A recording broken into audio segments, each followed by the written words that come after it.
que despertou esse texto do Senhor Jesus através de Paulo, no 2 Timóteo, capítulo 3, que diz assim: sabe, porém, isto, nos últimos dias sobrevirão tempos difíceis, pois os homens serão egoístas, avarentos, jactanciosos, arrogantes, blasfemadores, desobedientes aos pais, ingratos, irreverentes, desafeiçoados, implacáveis, caluniadores, sem domínio de si, cruéis, inimigos do bem, traidores, atrevidos, enfactuados, mais amigo dos prazeres do que amigo de Deus, tendo toda forma de piedade, negando-lhe, entretanto, o poder.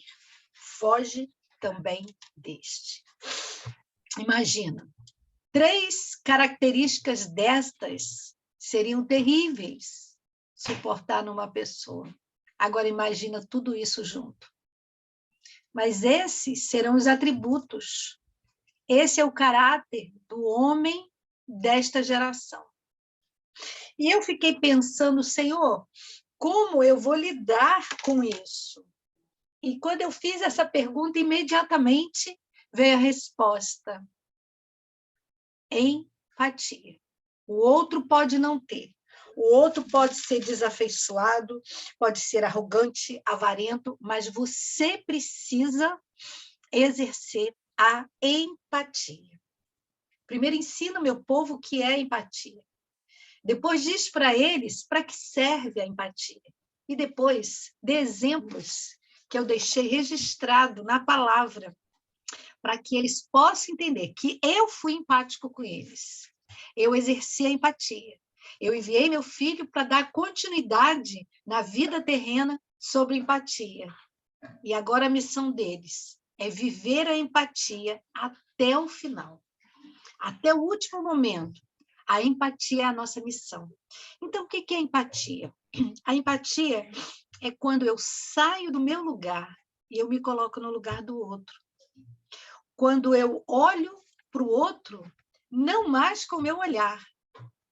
Não é o meu olho que vai dizer para a pessoa o que eu acho da situação dela, mas é olhar para a história dela com o olhar que ela tem naquele momento, né? Vocês sabem, eu sou da linha do psicodrama, e no psicodrama tem um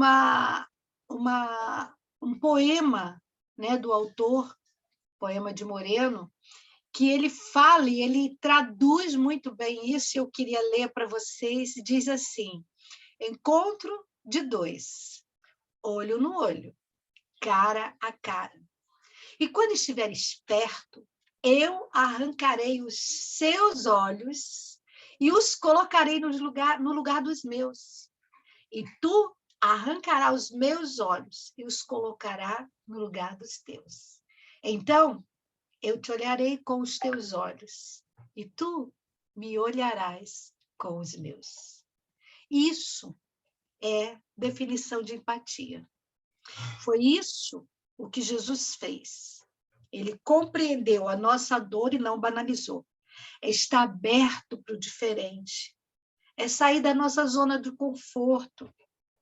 É olhar para a situação e perguntar: por quê? Ele olha e enxerga desse jeito. Tem um motivo. Toda dor tem um motivo.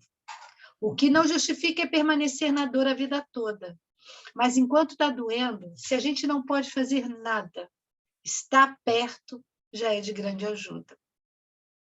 E aí, eu gostaria de trazer para nós uma reflexão que eu gosto muito. E eu fico me perguntando, a primeira vez que eu trouxe essa reflexão, eu me perguntei: por que será que Jesus, ele sabia que dele havia saído virtude? Por que ele não foi embora? A mulher já tinha passado por tanta humilhação, tanta dor.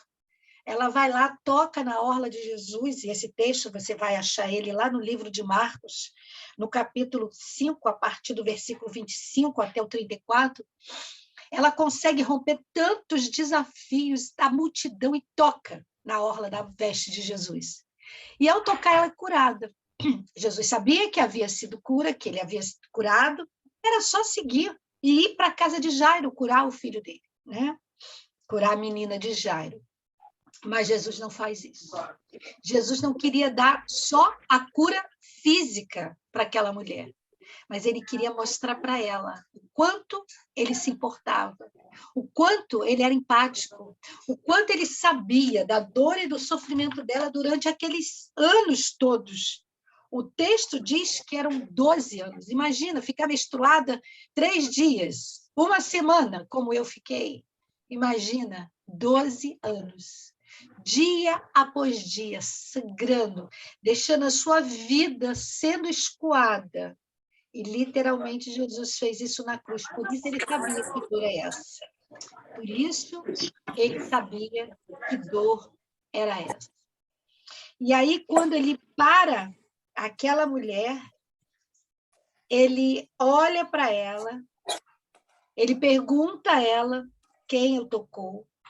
E aquela mulher, no versículo 33, atemorizada e tremendo, porque ela sabia que ela seria passível de morte por apedrejamento.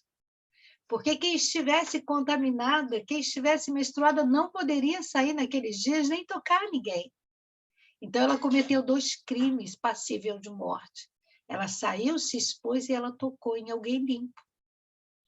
E aí, quando ela declara e ela conta a história de Jesus, dela para Jesus, e Jesus para ouvir a história dela, ele ouve a seguinte declaração no versículo 34.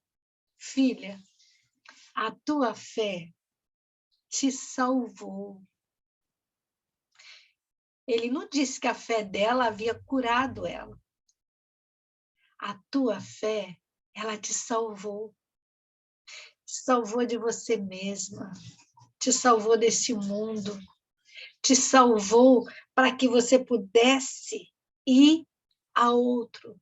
Leva a minha paz. Fica-te em paz. E fica livre deste teu mal. Só no segundo momento foi que veio a cura. Primeiro ela experimentou a empatia dele. Ele ouviu a história dela. Depois, ele salvou ela, liberou a paz. E aí, por último, ele curou. Eu aprendo muito sobre empatia. Sobre quando eu olho a história dessa mulher com Jesus no caminho, né, onde ele vai curar a filha de Jairo.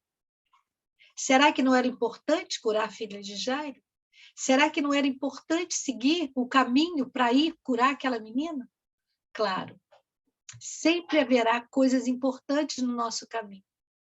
Mas durante a nossa jornada seremos parados, seremos interrompidos, seremos colocados numa sala despretensiosamente, como eu fui, achando que era só um network a mais. Jamais imaginei que uma multidão passaria por aqui e receberia refrigério, seriam amorosamente acolhidos e levados de volta ao aprisco. Jamais imaginei que muitas pessoas seriam curadas de si mesmas, das suas arrogâncias, dos seus achismos, das suas pretensões. Seriam libertas da preguiça da leitura da palavra. Seriam levadas a um encontro tremendo com o Salvador, e por isso eu escolhi essa canção tão preciosa. E gostaria que você salvasse ela hoje no seu celular, no seu computador, e ouvisse quantas vezes fossem necessárias. E quando você achar que tudo está perdido, que você não tem mais força para continuar, ouça essa canção. Ela vai trazer alívio e refrigério para o teu coração. E